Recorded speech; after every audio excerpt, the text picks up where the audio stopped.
Hvala, Monika. Pa bi povabil k besedi še Andreja. Andreja, prosim.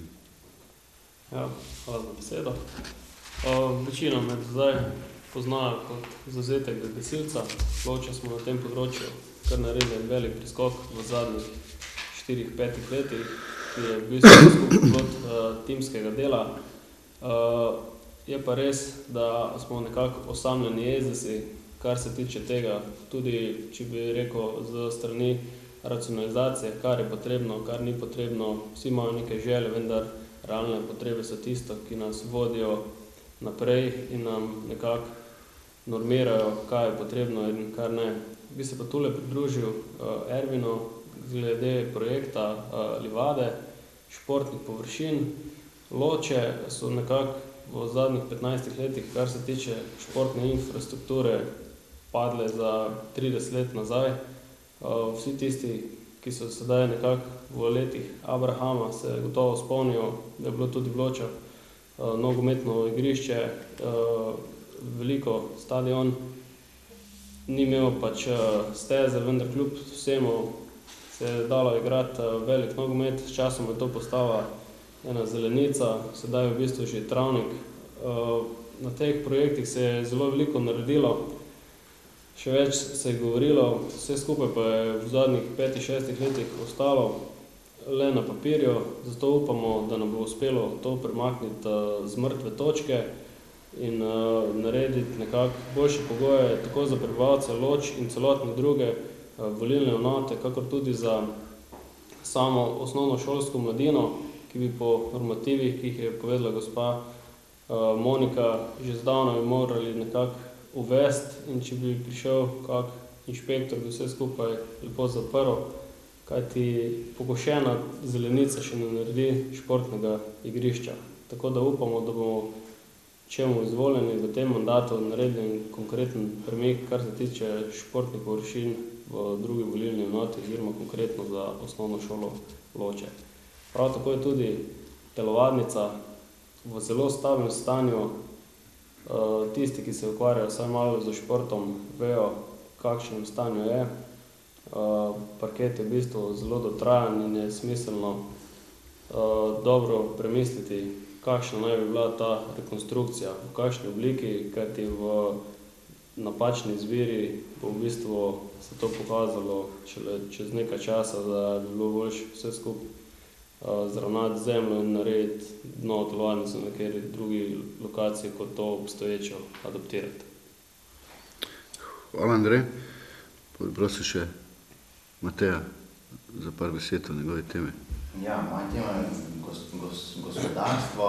Jaz sam kot udeleženec s tem gospodarstvom opažam, da se podjetja v občini se premalo povezujejo in izkoriščajo te prednosti, ki jih skupno proizvajanje tudi prinaša. Na primer, v Italiji je znan en model, ki so podjetje že v 70 letih prejšnjega stoletja, ki so bila regijsko skupaj, so se pač povezala. Na eni strani so bili tisti, ki so delali končne izdelke za trg, na drugi strani so bili njihovi dobavitelji in so izkoriščali pač skupno bližino, izkoriščali so poznanstva, izkoriščali so logistiko, tako tudi prihranili in nazven skupno nastopali. Dejstvo je tudi, da v skupnem razvoju, skupnem povezovanju vsak opravlja tisto funkcijo, ki sam najbolje obvlada. Kot sem že omenil, en del povezovanja je na strani proizvodnje, drug del povezovanja bi lahko zajemal tudi skupni razvoj izdelka ali pa storitev.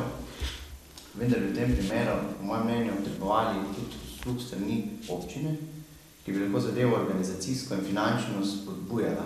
To mislim predvsem na mala in srednja podjetja, s tem, da bi subvencionirala njihove investicijske projekte.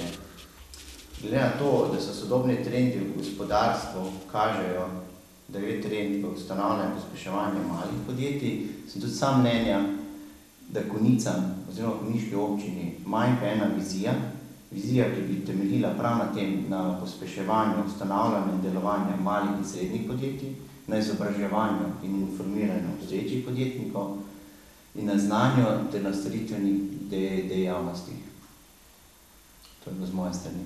Hvala te. Dobro, vemo, da smo tik pred volitvami, da še manjka par dni. Jaz bi ob tem zaključku naših izvajanj še prosil kolega Tadeja Slapnika za par besed. Hvala, Ervin. Jaz bi najprej izrazil izredno zadovoljstvo in hkrati tudi ponos, da imamo tudi v drugi volilni enoti na listi kandidatov in kandidatk tako ugledna imena, tako ugledne posameznike in posameznice, ki tudi sicer v svojem privatnem življenju so zelo družbeno in sicer aktivni. Mislim, da se to tudi v veliki meri odraža v kvalitetnemu programu, vezanemu tudi na razvoj krajev druge volilne enote, v enem delu danes tudi na naši novinarski konferenci predstavljeno. Jaz bi v zaključku teh, bom rekel, skoraj da enomesečne volilne kampanje, v sklopu katere si je naša lista prizadevala dejansko tako preko novinarskih konferenc, kot preko tudi časopisa, ki smo ga izdali, tudi preko komuniciranja z javnostmi, predstaviti naše poglede na razvoj občine Slovenske Konjice in bi dejansko pozval občanke in občane, da se 10. oktobra, to je v nedeljo, volitev udeležijo, da na volitvah podpro listo Zares nova politika in nam s tem tudi dajo mandat, da bomo naše programe, naše načrte odgovorno in skrbno uresničevali. Spomnil bi tudi, da se jutri, to je v torek, pričenjajo tudi predčasne volitve, zato bi spomnil tudi na to, od torka do četrtka je za tiste, ki morebiti v nedeljo ne bi utegnili, možno na sedežu občinske volilne komisije v Slovenskih Konjicah tudi glasovati. Skratka, z samo vsebinsko predstavitvijo našega programa, naših kandidatov in kandidatk smo zadovoljni in že nestrpno pričakujemo nedeljske volitve, ki, kot vemo, naj spomnim, so kot takšne vsakokratni praznik demokracije. Upamo, da se ga bo do občanke in občani odležili v največjem številu. Hvala lepa Tadej. To mislim, da je vse, kar smo pripravili za danes. Zahvaljujemo se vam za vašo prisotnost. Lahko pa odgovorim na tudi nekaj vprašanja še. Zanima me zdaj mogoče konkretno, kakšna so pričakovanja, na koliko mest upate, kakšna so pričakovanja? Podobno vprašanje smo dobili že na prvi novinarski konferenci, ko smo se kot lista predstavili. Povedali smo, da smo si zadali cilj 4 svetnike oziroma svetnice. Bomo pa zadovoljni tudi z 3. To bi pomenilo, da bi ohranili število svetnikov, ki jih imamo trenutno v konjiškem občinskem svetu. Dobro. Spravi, nimate svojega županskega kandidata, ste katerega od teh 3 zdaj mogoče podprli na novo? Ne, naš občinski odbor ni podpiral nobenega od obstoječih kandidatov. Temeljni vzrok je bil dejansko v tem, da smo ocenili, da za svojim kandidatom ne bomo kandidirali, tudi nismo v obstoječem kandidatu za župana, smo videli nekoga, ki je po naših ocenah dobro vodil občino v preteklih 4 letih. To je bil tudi eden izmed pomembnih vzrokov, da nismo kandidirali za svojim kandidatom. Nismo se pa posebej opredeljevali glede podpore, ker cenimo občanke in občane, da bodo po lastni presoji, brez nekega prišepetavanja političnih strank ali pa list se odločali in dali pač glas tistemu, za katerega menijo, da je dobro, da kot župan vodi občino še naslednje 4 leta. Dobro. Pa sam nekaj bi še vprašala. Zdaj ta vaš program ste predstavili, zanima me, kaj bi bila pa prva stvar, ki bi jo mogel naslednji župan, ne glede na to, kdo bo narediti.